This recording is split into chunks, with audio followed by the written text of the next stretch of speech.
A lot of people have been asking me what are my thoughts on this Pete Rose situation.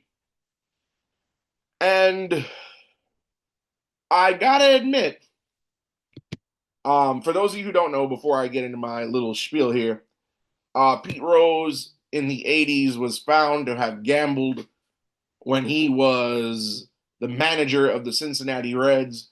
It was found that he bet on his team to win. Now, it was proven he never bet against his team to lose, always bet on his team to win. Was caught for many decades, denied ever gambling, and then finally came clean around 2004. Was never reinstated to baseball. And of course, when you are banned for lifetime, you cannot get into the Hall of Fame. Why does that matter? Because Pete Rose, he is the all-time hits leader in Major League Baseball. Pete Rose, one of the all-time greats. Some people say that his hits record will never be broken. He has a career batting average of 303, 4,256 hits, 1,314 runs batted in, and he wasn't shabby as a manager either. Lifetime managerial record of 412 and 373, good for a 52% win percentage. And three-time World Series champion, 75 and 76 with the Reds, 1980 with the Philadelphia Phillies, former World Series MVP, former National League MVP, a 17-time All-Star, a former Rookie of the Year, 2 Gold Gloves, a Silver Slugger Award, and he was the National League batting champion 3 times.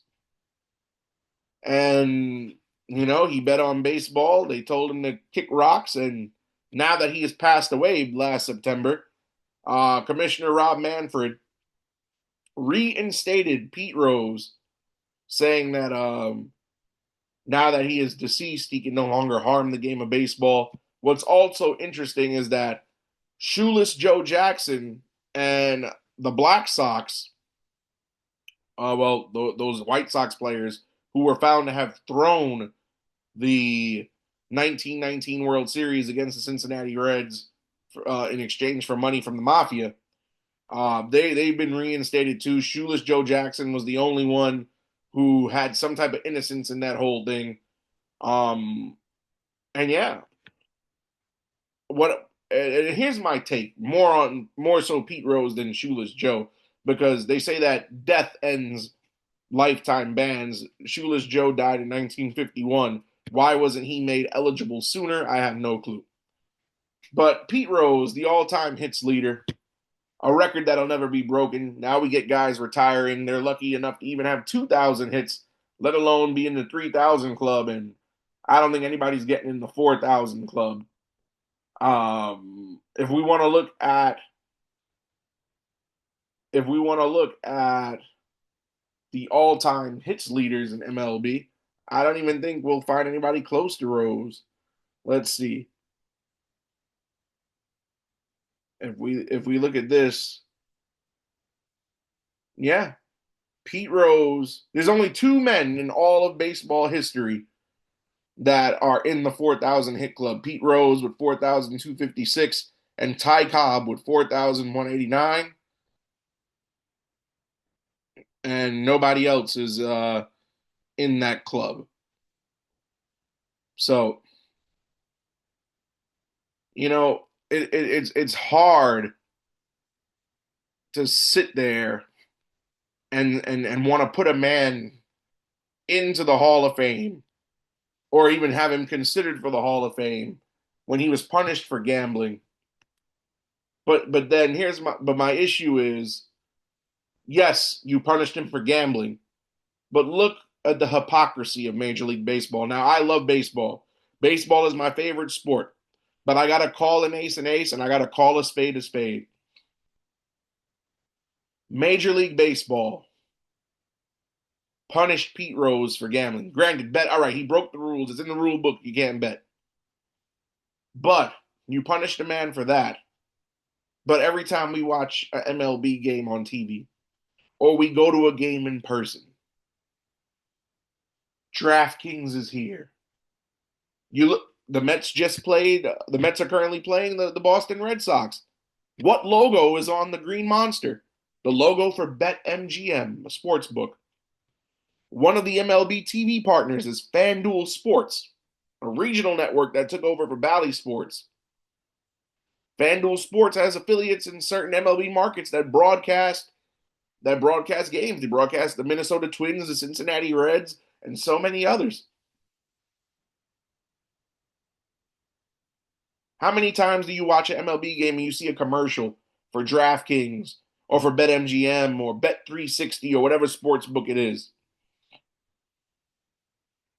How many times during the game do we see and the commentators go, and now here's a look at the live line, or here's the live money line. Here's a look at a same game parlay, $10 wins 39. Major League Baseball is in bed with all of these sports books. And yet they maintained a punishment for a man who bet. Now, yes, I understand he bet on baseball. And he was a manager, so he had influence. Granted, he never bet on himself to lose, so he never tried anything to throw a game. If he's betting on himself to win, that means he has every incentive to try to win the game. But I get it. You're a manager, so that's a slippery slope because as a manager, you can influence the game. You have certain insider information that may not be available to the general public to work in your favor. I get it.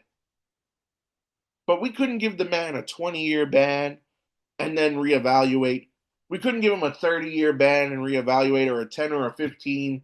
It had to be life. Now, granted, there was no FanDuel or DraftKings back then, but it sets a bad precedent and is very hypocritical that Major League Baseball is in bed with sports books. Major League Baseball is business partners and advertising partners with sports books. Major League Baseball will encourage the fans at home and the fans in the stands to place bets.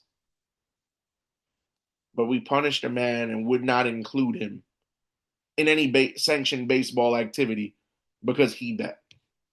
A couple of years ago, when the Philadelphia Phillies had their reunion at Citizens Bank Ballpark of the 1980 series, the 1980 World Series winning team, the Phillies had to get special permission from the commissioner of baseball's office to allow Pete Rose to be there, because when you're banned, you cannot show up to any MLB stadium and any sanctioned MLB event, complex, facility, whatever.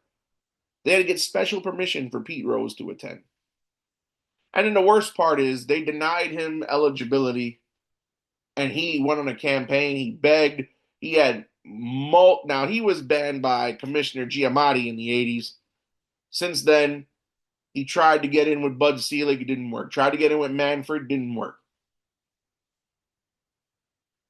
And they all said because he had no remorse because he did signings at casinos. The man went to make an appearance to sign autographs for fans. Granted, the locations were in casinos, but it doesn't mean he was gambling.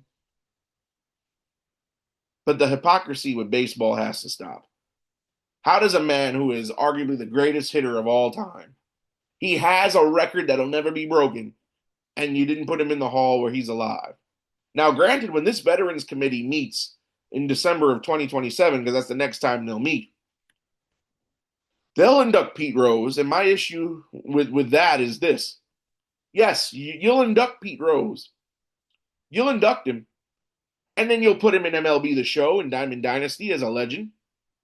You'll give him special inserts in all the top sets, Topps Heritage, Series 1, 2, Update, Stadium Club, Bowman Baseball. I'm pretty sure you'll find a way to insert him in there. He'll get a bobblehead, replica jerseys. So now, a man who they wanted nothing to do with when he was alive, not only do you give him eligibility after he dies, and you treated him poorly in his lifetime, but now you're going to monetize his likeness and profit off of it. and he won't see any of it because he's dead. Like I said, I love baseball. Baseball is my favorite sport. I played baseball and wanted to be a baseball player when I was a kid.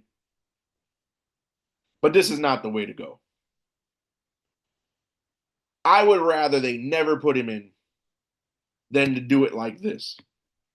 Again, why couldn't they just give the man 20 years and reevaluate?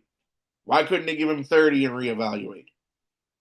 But now you say it's okay for him to be eligible because he's deceased. And watch, they'll put him in the hall because you know why? The almighty dollar. That's why. And it's disgusting. All that memorabilia that's going to come out with Pete Rose's name, image, and likeness on it. But you wouldn't do it when he was alive. I've long said that although I love this great sport, it's the do-gooder sport. It's the goody two-shoes sport. Granted, you exercise bad judgment, and all of us have made a bad decision or two in our lives.